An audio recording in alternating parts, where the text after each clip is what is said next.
Welcome back to Matchday Live. I am Natalie Pike, still joined in the studio by Shaun, Steve Howey and, of course, Paul Dickov as well. So 0-0 in the game at half-time there, but statistically absolutely dominant from Manchester City. 66% of the possession, 9 shots, 4 on target to Leicester's, or 10 shots, it's just updated as I was talking, to Leicester's 2, 4 shots on target to Leicester's 1, and, of course, 9 corners from City in that first half. So we're winning the stats, but we're not winning the game as of yet. Shaun, what did you make of that first 45 minutes? Well, City's going to have to be patient. When we look at Leicester and how they're playing, they've got 5 in defence. It's typically a 5-4-1. Sometimes it becomes a 5-3-2. Maddison sort of pinches forward to support Vardy. Interesting, you're talking about corners. Leicester have conceded so many. They weren't able to defend corners for a large part of sort of this season and a bit of last season as well. But they seem to have gotten a lot better. From City's point of view, I could only speak right now, I think, on Leicester, because they're really deep. It's really hard to find these spaces. City's being patient, and I think it's just going to be a matter of whether, a Leicester player sort of loses concentration and City capitalise. But for me, City's just got to continue going. I think the effects that the wide players, I think they're the ones that are really be able to penetrate, meaning when the ball is them running in off the line, I think that's where the only space is, because there's no real space in those little pockets because they're deep and they're really congested. So Leicester have kept a clean sheet in 4 of their last 5 games before today, Steve. Do you think you're seeing that solid defensiveness from them today, or is it a lack of a clear-cut chance from City? I think it's a bit of both, really. I think, when we have had the ball, it has been very, very difficult to break them down. As Ghost was saying there, they've got 5 at the back, and then there's a bank of 4, and then there's Vardy. I mean, the whole 11 players in their final third. I think what Leicester have done actually has been really good. You have to say that.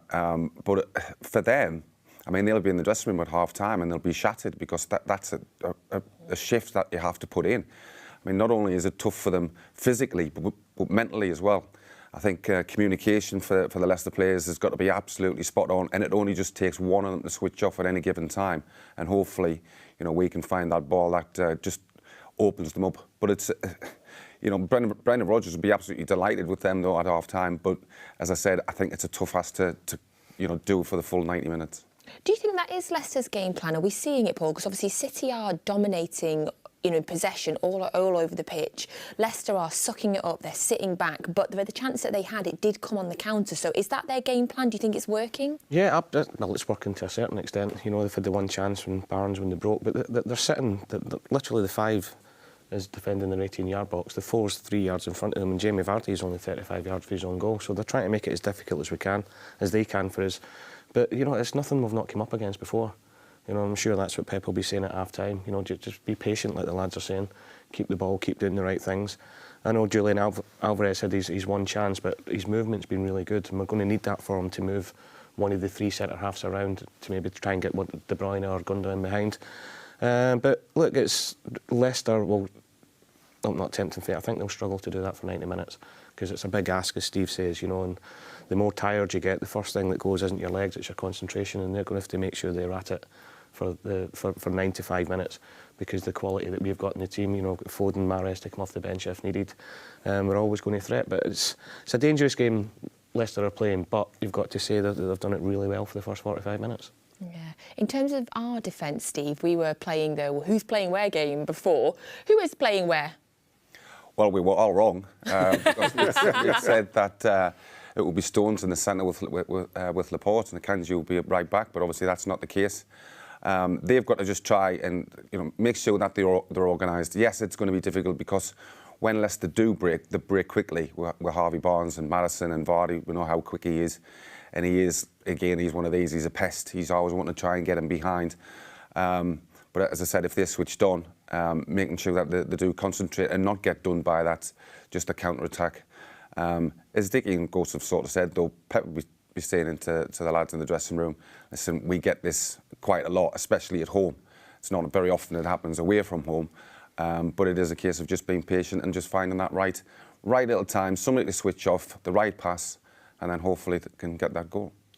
I think what City's done well is talking about the defenders. They've really smothered Leicester. So yes, Leicester's game plan is to be deep, soak it up, catch on the counter-attack. But I think the defenders, Laporte, Akanji, they've really pushed in. It must be about 30 metres away from the goal. So they're just keeping possession and they're keeping them under pressure.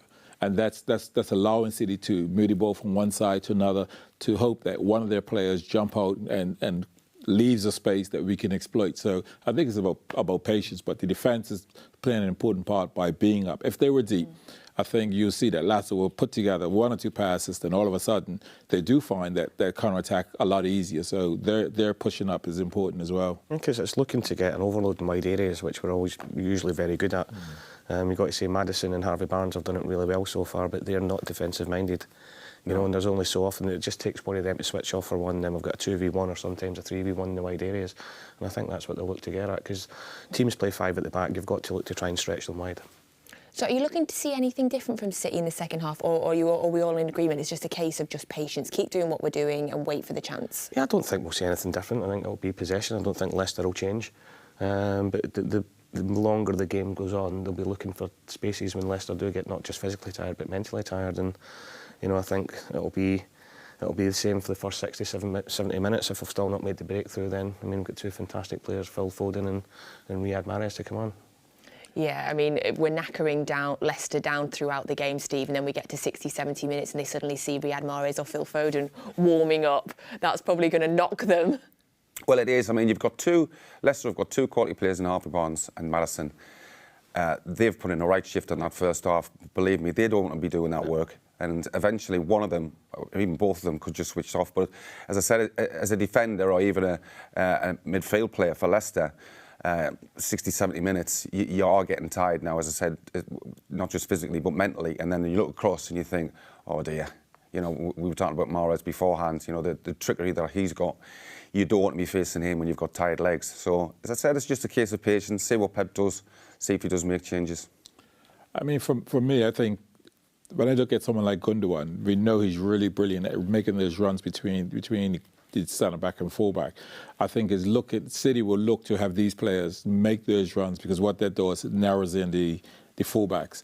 And I think he'll ask Gundogan and sometimes De Bruyne. De Bruyne typically drops a bit wider because he produces that cross. But make those runs, because that narrows off the full-back, and then we can get it to the wide players, as in Cancelo, who could then deliver more time on the ball to deliver a better quality ball. The balls have been good, but they have more time to deliver even a better ball. And that will be the same on the other side. Perhaps De Bruyne will slip out wide. And if he has a fraction of more time to deliver that cross, that can then put them under more pressure. So I think making those runs is a key thing. And I think also the wide players running in off the line, because there's really no space in the pockets behind their defence. Their defence and midfield are so tight, there's no real space. So I think if there's going to be a goal coming from a situation, I think it's the wide players running off the line.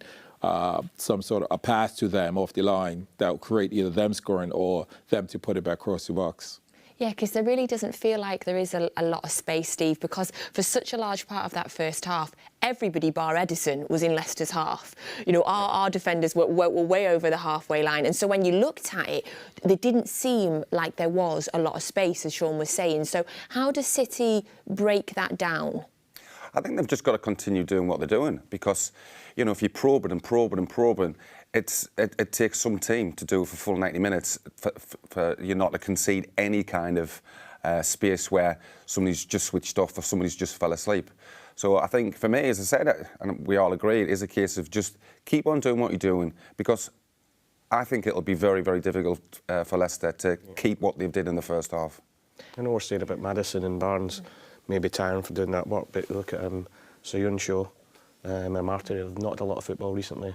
James Justin's just coming back from injury, and the last thing you want is to come up against a Manchester City team, you know. And so the tiredness and mental tiredness is definitely going to have a huge factor in the second half. Have you played in any games where you've been completely dominating like this and just needed to have the patience, or indeed been on the reverse of it? I was usually on the reverse of it. I don't think I played in a team that was good enough. The one that stands to mind is talking about that game at Old Trafford when you equalised. Yeah. I think Joe had asked me to play wide left, very similar to Barnes or Maddison.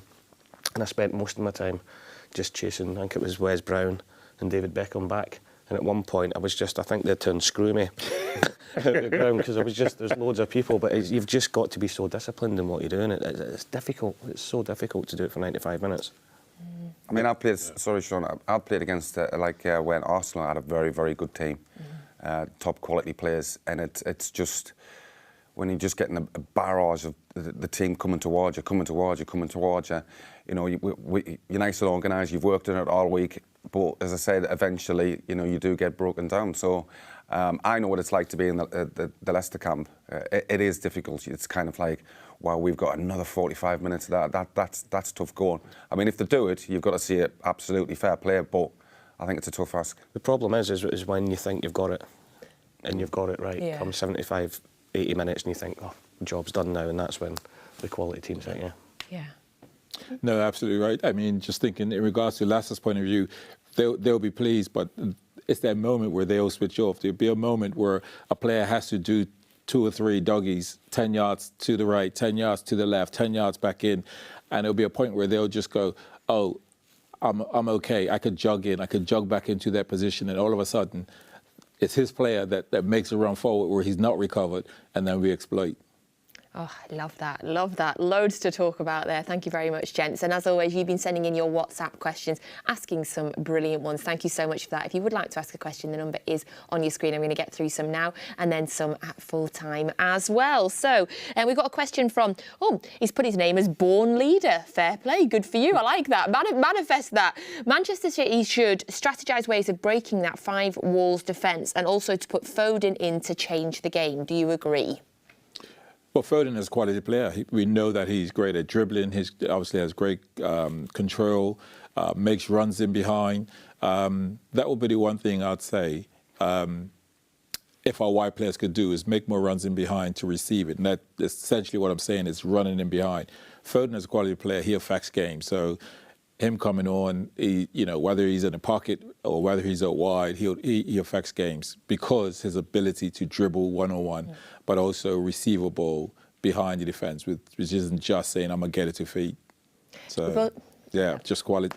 He's a quality player, so be a good addition. Now, we had a question from Jessica in the first half of the show today, and Jessica has texted in again. Love this, Jessica.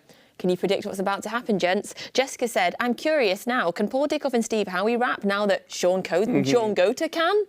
No. I know Steve Howey can.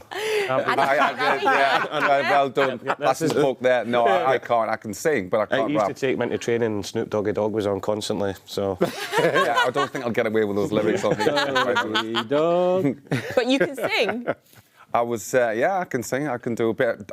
Do not ask me to sing, by the way, because, in all fairness, I did send you a picture, didn't I? I put it on the group of the Halloween party that I had. So I'm actually surprised that hasn't come up yet. So You've just reminded us for full time, and do you know what? The players have saved you, so you can thank Pep Guardiola for saving you, Steve, because we don't have time to push you to sing. But Jessica, thank you so much for that wonderful question again. We really appreciate it. Right, we will of course be back here at full time to hopefully be talking about another 3 points for Manchester City. And just a reminder as well that you can watch a full match replay of this game on City Plus from midnight tonight. Right, now back onto the City app if you're not already on it for Alistair Mann's commentary for the next 45 minutes. We'll see you soon.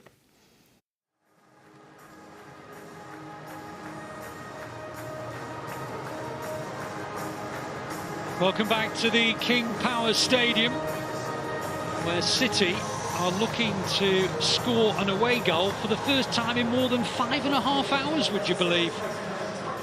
Quite astonishing statistic for a free-scoring side, but of course the last 3 games